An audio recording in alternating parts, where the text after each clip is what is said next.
having, darn it. What am I doing? I just can't move. I went on the Pine Ridge this trip 5 years ago. 5 years ago, January 2020, right before COVID and everything. And so I'm kind of speaking from my experience on that. Since then, there's been a pretty large renovation to this building where we'll be staying. This is the Pine Ridge Reconciliation Center. Darn it. So it is a Lutheran mission. When I went, it was a joint Lutheran Presbyterian mission. The Presbyterian church, I think, has since dropped out. There is a church kind of right next door to this building. There's a Presbyterian church. I'm not sure what they've done with that, but so there's kind of a campus there at the Reconciliation Center. So inside this building, I've got some pictures of it. There's living quarters, there's meeting quarters, there's a kitchen. And it's large enough to accommodate 20, 25 folks. I think you might yeah, we've got space that we can accommodate many people. So I'm thinking we will probably have 20 to 25 on this trip. Looking forward to it. So, what the basic the trip is an immersion trip. So we're gonna go there. We're gonna stay the 29th, 30th, 31st, 1st, 2nd, 3rd, full week. And we are going to live alongside the people who kind of come and go at the center. And there are people that work there. There are people that administrate there. There's a pastor there, Pastor Dan Johnson. But this center has become kind of a critical hub in the city of Pine Ridge for the people of the reservation, in that it provides 3 times a day meals, coffee, an opportunity for fellowship. So every morning and every noon and every evening, there will be people. There's a door over here. It's not a very good picture. I'm sorry. There's a door here. And there will be people lined up, and they will be waiting for breakfast, for lunch, for dinner. We will help serve that with the people who are employed there. So part of this is immersion. Part of it is service. But we will, as part of the immersion process, we will see what it's like to live on the reservations. So and we'll talk to a number of elders, people who govern the tribal council of the Oglala Lakota on the Pine Ridge Reservation, artists, teachers. Yeah, we will get a full complement of people that we will talk to. So just you probably don't know where Pine Ridge is, but this is the basic lay of the land. It's about a 7-hour journey. We'll go straight across almost the entirety of the state of Nebraska. It starts. I mean, if you're like me, it starts to get really pretty right about here. I just love the sand hills, and then it really gets pretty up here, kind of in the Wildcat Hills, and seeing some of the way that the state changes. Everything, if you've ever been up that way, beautiful. So we're trying to figure out what the best way for us to go. If we drive our own vehicles and carpool, or if we rent a couple of vans, what would be easiest? I'm going to work with the folks there to kind of ask what they would prefer we do. Just so they've got a parking lot, but there's kind of a premium space there.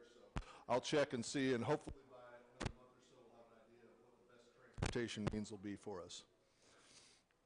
All right, so this is Kevin Youngbear.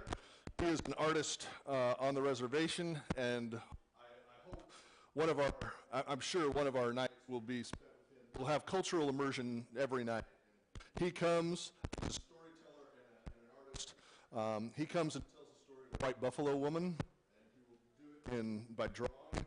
He will talk about how the Lakota perceive the 4 ages of humankind, the 4 races, black, red, yellow, and white. And he will do that through wonderful. He sits there and draws and paints and tells a story, and it's really cool. I'm looking forward to hearing from him again. So the Pine Ridge Reconciliation Center it's the ELCA partner on the Pine Ridge Reservation, home of the Oglala Lakota Nation.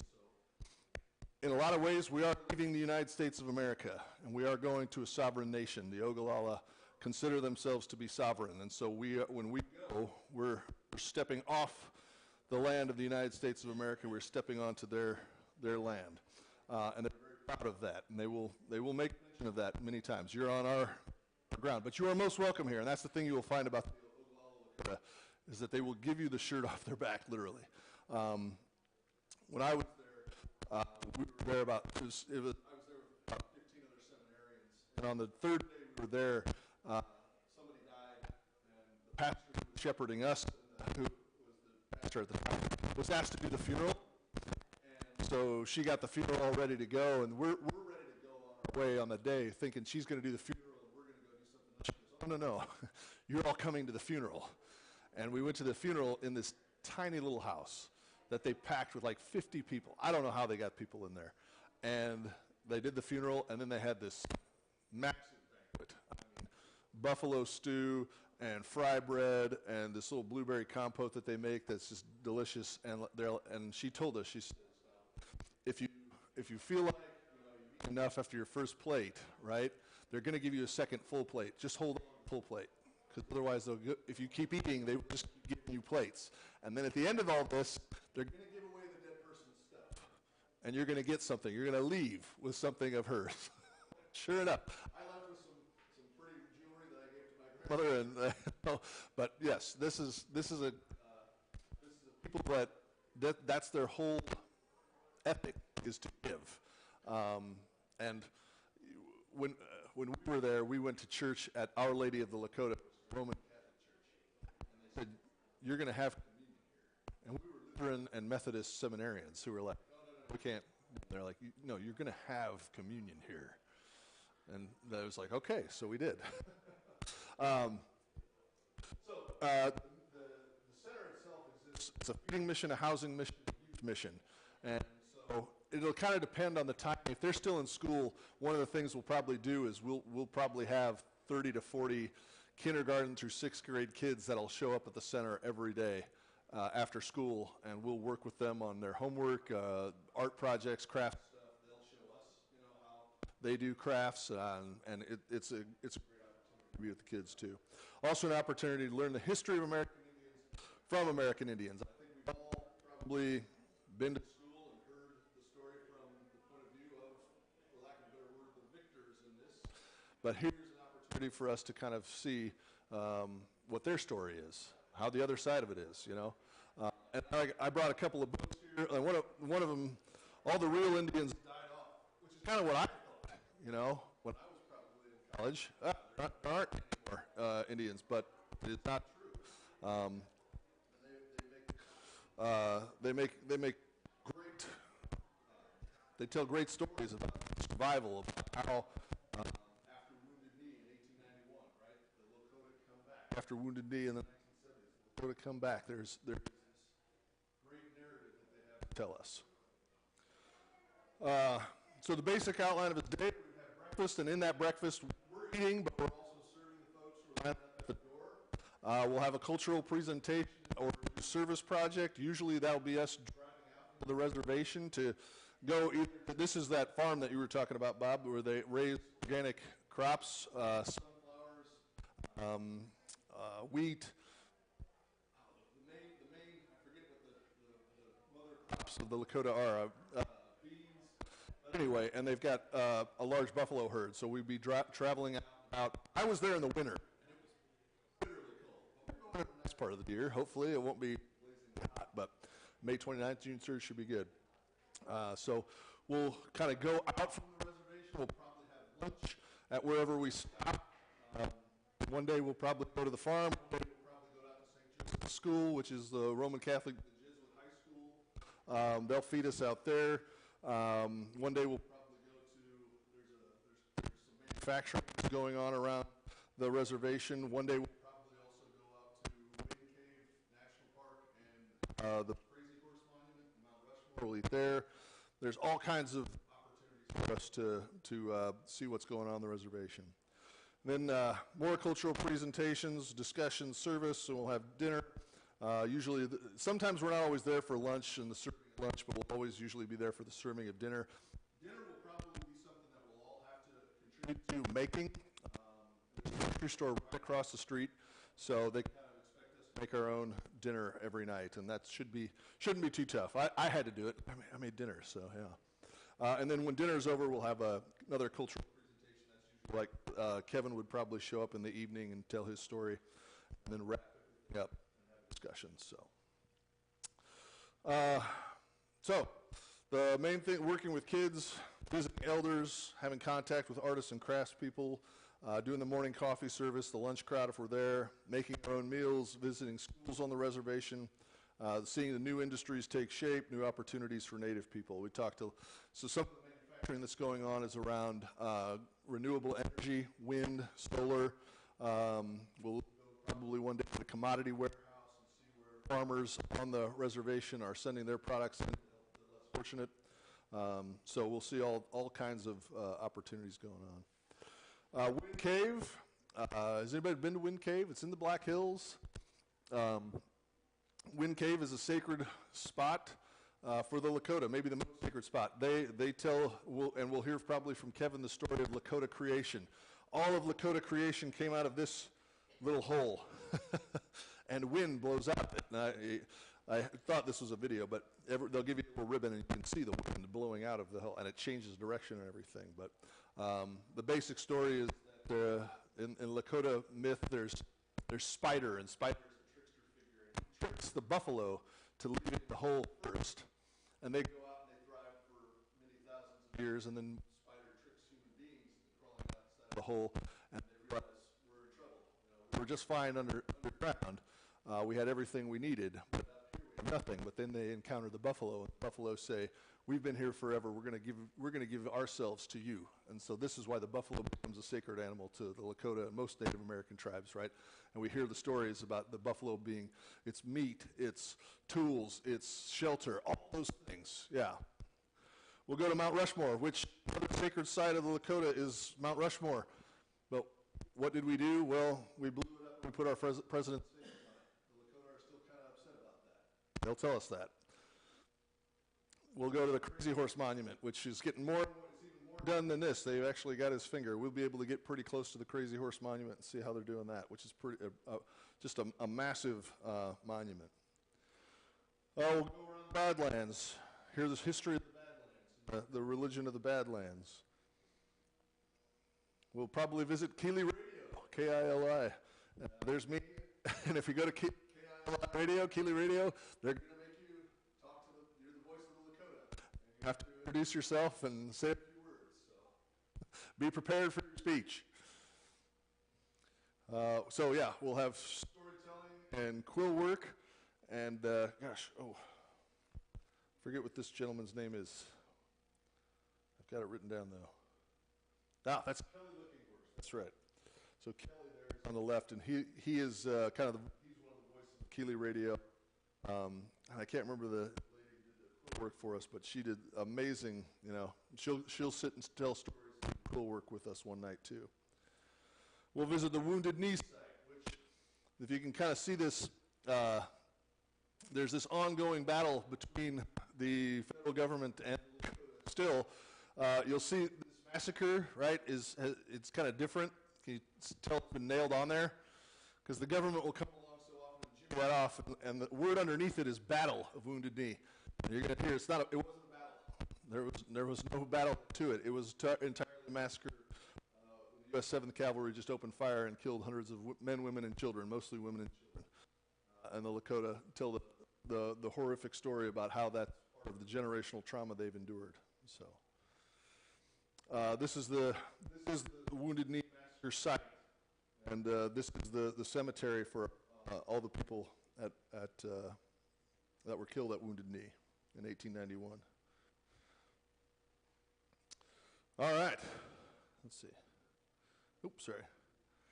So, $500 deposit. I don't think we'll have a problem scrounging that up. We got to pay that by mid-February. It's going to be 50 person per night plus speaker gratuity, and that'll depend on the number of people we bring. If we get 25 people, it would be like, I think all of us would pay about $10. So it's very affordable that way. We'll probably, like I said, I think we'll pay for our meals when we go to like a restaurant or something like that, but otherwise we'll be buying our own food and cooking our own food for supper and breakfast. Not just for supper, not for breakfast. I think breakfast we'll have taken care of as part of the trip there. May 29th through June 3rd, so 6 days, 5 nights. Yeah, and here, this is kind of a look of what the old kitchen was right there. The new kitchen has been greatly expanded to a point past beyond that. It's all new appliances and everything. It's a pretty nice setup. But yeah, basically we'll have our meals kind of sitting around this table, and in the kitchen itself. So that's what I've got. Is questions that you have. And if you want, you can go to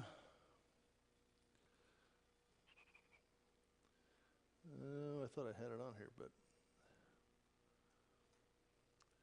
Pine Ridge. It has a website, Pine Ridge Reconciliation Center.org, and you can see some more pictures. You can kind of get more of a feel of what they do there. One thing that they have done is they've opened three overnight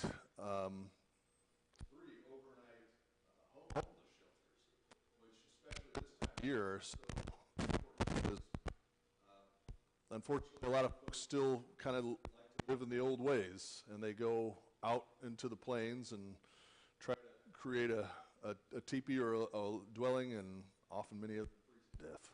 That's kind of the major killers at this time of year. That's why we make so many quilts and stuff. They're so grateful for those quilts because that's what they send to those folks. We'll see evidence of that when we go. They plant crosses where that happens, and the place is just scattered. People that succumb to the elements, especially in the wintertime. So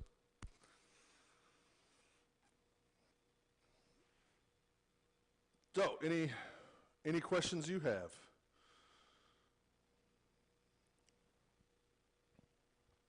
I didn't scare anybody away. It's a lot of. It's going to be an experience like no other. You're going to encounter people that you think you're like. I have a lot of white guilt. I encounter people and I'm like, really sorry about this, right? Like, I know the story of how my family got its farm.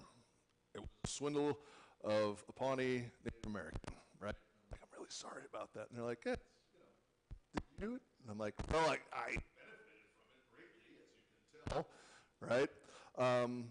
That's all right, right? Like, being open and honest about these things will be some of the conversations we'll have. They will be very frank and open and honest about us, right? They'll say, it's been kind of hard for us to trust white people, the government, and we probably could say, yeah, I can see why, right? But at the end, to sit, especially, to see how they praise Jesus Christ, right? And we'll be able to go to some church services to see how they live in community with one another. They do it in a way that we're going to talk about life together here shortly, and they do it in a way that Bonhoeffer says that's how community to be organic. It's not supposed to be us imposing our will. You will be part of this community, right? We see that Jesus Christ is the glue, the bond that holds us together as the body of Christ. And they have a vastly more beautiful and deeper understanding of that than I think I could ever give you. So there's a lot of wisdom. There's a lot of beauty. There's a lot of reconciliation, right? It's called the Pine Ridge Reconciliation Center for a reason. We want reconciliation to happen. So bring all that with you, and you will be absolutely amazed at what, especially what the kids will tell you. I mean, it's just, it brings tears to my eyes just thinking about being there 5 years ago and working with all those kids and everything. And every time I go back with quilts, how warmly I'm received, how much thanks and adulation all of our quilters get. I want you to be able to see that firsthand, Letha. So, I'm going. Oh, yeah. I wouldn't miss it. I love going up there and seeing the folks. Yep. 5 years ago, this is exactly what I did. So I was there for 2 weeks, so we got kind of we got the whole show. We'll probably get about half the show, but it'll still be quite a show. So, yeah.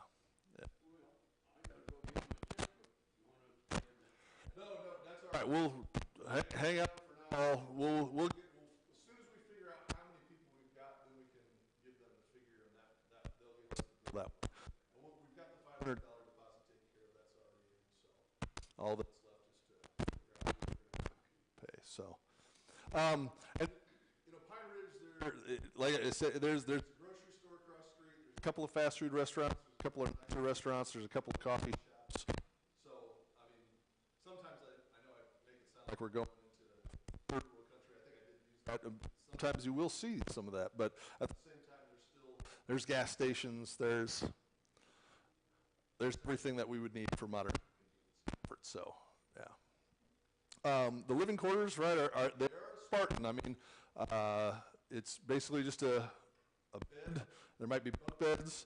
I think there's only 2 or 3 bathrooms. There might be 3 bathrooms now. So you kind of got to time our showering and everything like that. But it's livable. So, yeah. But I again, from the depths of my heart, I mean, it is a profoundly spiritual and beautiful and faith-giving experience.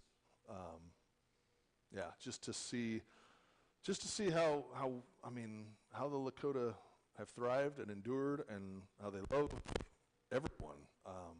Like I said, we'll give you the shirt off your back, and you'll be like, but your walls are falling down, It is. It's a beautiful thing to encounter these folks and to hear their stories and to share with them, what we think, and it's a great conversation. So, yeah. All right, I'm looking forward to reading that too. Yeah, so Bob brought Sanders Hands, which I'm going to give that a read. Yeah, if anyone wants to take any, what's that? So, yeah, you want to tell me what Sanders Hands is about?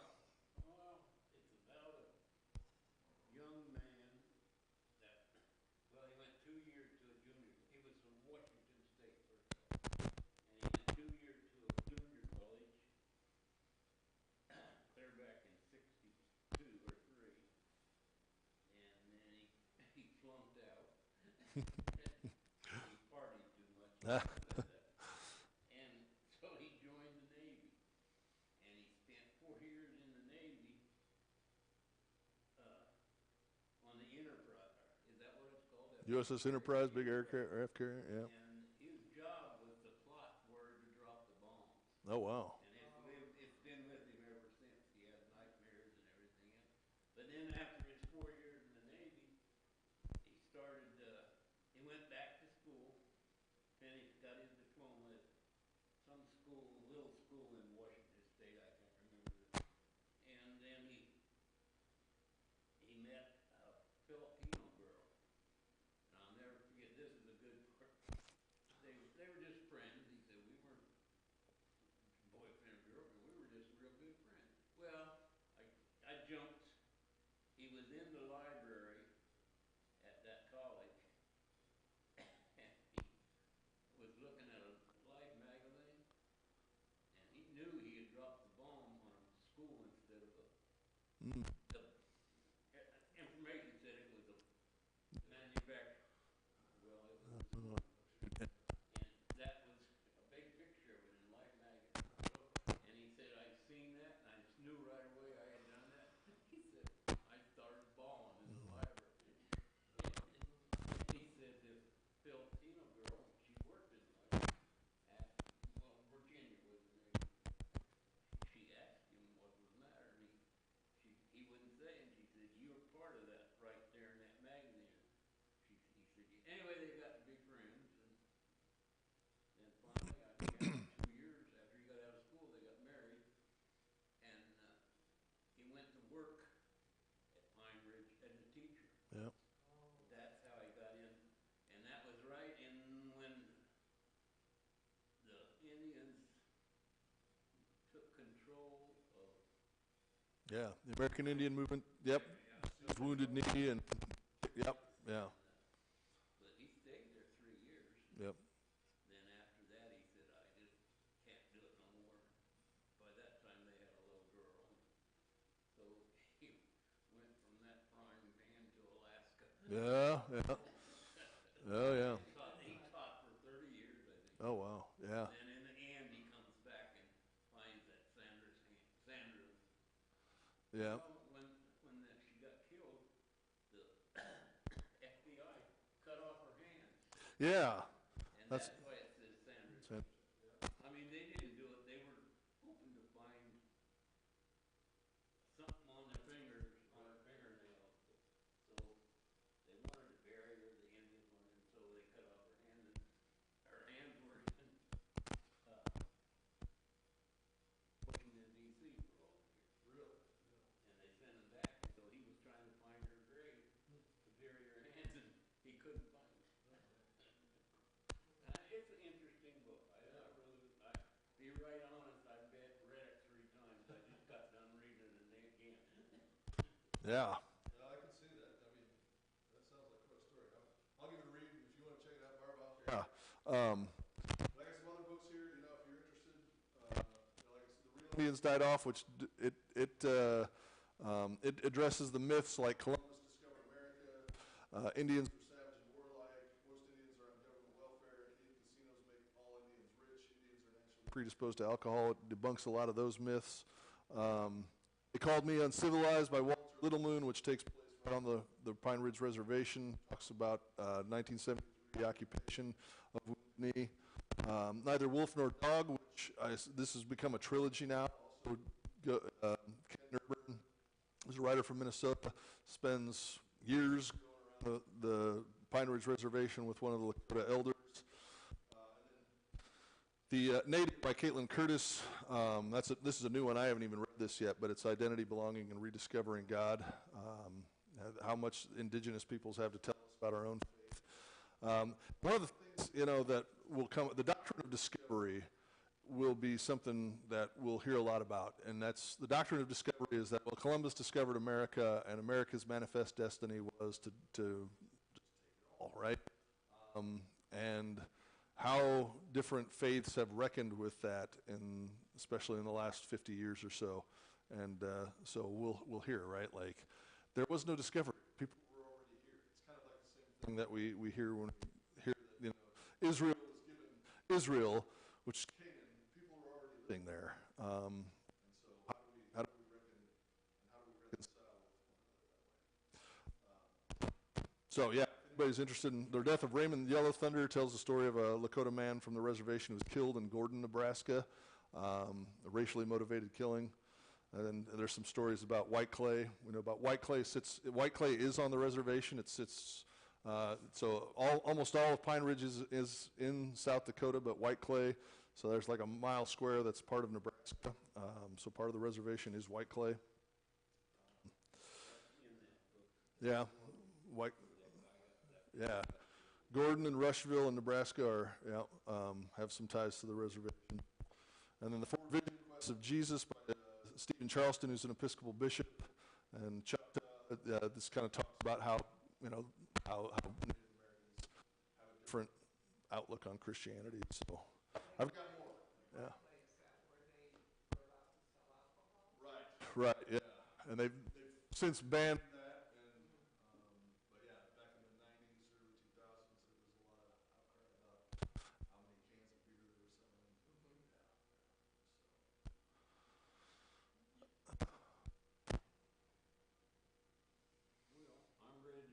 All right, Bob, we're ready to have good deal. Hey, well, you take care of yourself. We'll be praying for you. But, yeah, anything else? Oh, I didn't ask you the most important question. Yeah. Will they allow bib overalls on the reservation? Yeah, you bet they will. I know the guy who has the Buffalo Ranch. He was wearing bib overalls. So, not at all. We'll see a lot of interesting agricultural, like they raise a lot of sunflowers. So we'll see a lot of sunflower fields. So, what's that? Tame ones? Yeah. Follow the sun. Yeah. Not wild. Nope. They're huge. All right. Well, thanks for coming, and feel free to peruse the books. All right, if I take these, do you want to write them down or something? Nope, that's all right. I trust you, Bob. Bring them back? You can, if you bring them back, great. If not, that's 2 less books for me I have to carry around with me the rest of my life, so.